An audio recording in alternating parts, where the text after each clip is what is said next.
ازاي تقول انا بالالماني؟ تعال اعلمها لك.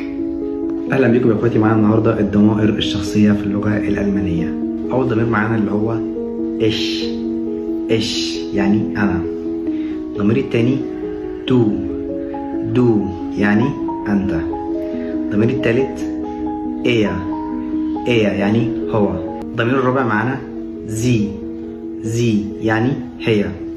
الضمير الخامس معانا اس. اس.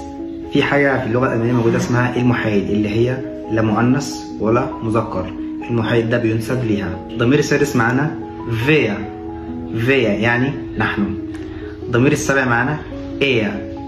ايا يعني أنتم. الضمير الثامن معانا زي. زي بس ديت بتنسب للاحترام. في الضمير التاسع معانا اللي هو زي.